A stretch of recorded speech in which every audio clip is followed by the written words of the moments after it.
M मार्गात येणारे 16 नगर. ज्या मार्गाने सर्वांनाच जायचं आहे. गरुड पुराण. मित्रांनो, आज आपण गरुड पुराण आपल्या चॅनलला सबस्क्राईब कर आणि लिही श्री स्वामी समर्थ. आज चांगली बातमी मिळेल.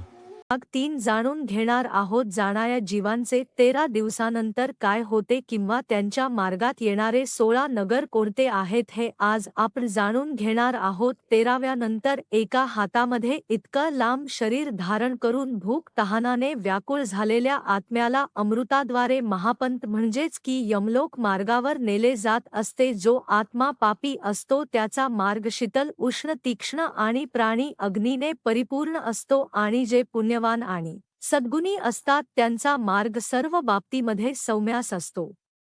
त्या मार्गांमध्ये त्यांना कोणतीही अडचण येत नाही. भूक आणि तहानाने व्याकुळ झालेल्या जीवाला दोतरोज अपार वेदना देत असतात. रोज तो त्या आत्म्याला 247 योजन चालवतो. यम दुकान जवळ बांधलेला अशोक करीत तो आत्मा रात्रंदिवस चालत यमलोकात पोहोचत असतो. या मार्गात येणारे नगर अनुक्रमे या प्रकारे आहेत: सौम्य सौरीपूर, नगरेंद भवन, गंधर्व शौलागम, क्रांच कुरपूर, विचित्र भवन, ब्रह्मपाद, दुःखद, नानाकंद्रपूर, सुटस्थन भवन, रुद्र प्रयोवर्ष, शितविष्ट, बहुभीती असे नगर आहेत. 13व्या दिवशी येऊन दूध प्रेताला अशा प्रकारे बांधून घेऊन जातात. ज्या प्रकारे माकडाला बांधून ठेवतो त्या वाटेने बांधून चालताना ते प्रयत्न मी हो हो करून येणे विलाप करत असते. मी असे कोणते काम केले आहे की मला असे त्रास होत आहे? हे मानवी रूप कसे प्राप्त होते? मी ते व्यर्थ गमावले आहे. प्राण्याला हा मनुष्य जन्म खूप कष्टाने प्राप्त होत असतो. जेव्हा यमदूत त्याला खूपच त्रास देत असतात किंवा मानवी व्यक्तीने केलेल्या पापाचे त्याला स्मरण करून देत असतात. सुखदुःख देणारा दुसरा कोणी नाही. जय इतरांना सुख दुःखाचे दाता मानतात ते अज्ञात असतात. जीवाला नेहमी पूर्व केलेल्या कर्माचा फळ भोगावा लागतो. मी दान केले नाही, अग्नीमध्ये यज्ञही केला नाही, हिमालय पर्वतांच्या गुहेत मी ध्यान केले नाही, गंगेचे पवित्र जल मी प्राशन केले नाही. मी जे काही केले त्याचे फळ मी भोगत आहे. जेव्हा स्त्रीला या महामार्गावरती आणले जाते तेव्हा ती शोक व्यक्त करत असते की मी माझ्या पतीसोबत राहून त्याला कधीही आनंद दिला नाही किंवा त्याच्या मृत्यूनंतर मी ते वैधव्रत पाळले नाही.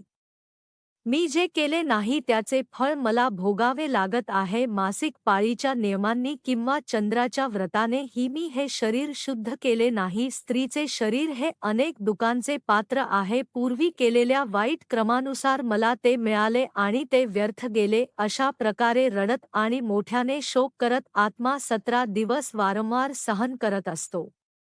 18व्या दिवसाची रात्र पूर्ण झाल्यावर तो प्रथम सौम्य नगरला पोहोचतो. त्या रम्य शहरात प्रेतांचा मोठा समुदाय राहत असतो. तिथे पुष्पभद्रा नदी आणि वटवृक्ष आहे जो खूप सुंदर दिसतो. यमदूत तिथे पोहोचतात आणि प्रेताला विश्रांतीसाठी वेळ देतात. तिथे दुःखात ग्रस्त प्रेत, त्याची पत्नी, मुलगा इत्यादी नातेवाईकांकडून मिळालेले सुखाटवते, वाटेतल्या कष्टाने कंटाळलेल्या, भूक आणि तहान नेणे व्याकुळ झालेले प्रेत, धन, स्त्री, पुत्र, घर, सुख, नोकर, मित्र आणि इतर सर्व गोष्टी विचार करत असतो. त्या नगरीत भुकेने त्रस्त झालेल्या प्रेताला पाहून यमदूत म्हणतात की कुठे आहे पैसा, कुठे आहे पुत्र, कुठे आहे स्त्री, कुठे घर आणि कुठे तू असा त्रास सहन करतोस? आता तू तुझ्या कर्माने कमावलेली पापे अनंत काळपर्यंत भोग आणि या महामार्गावर चालत राहा.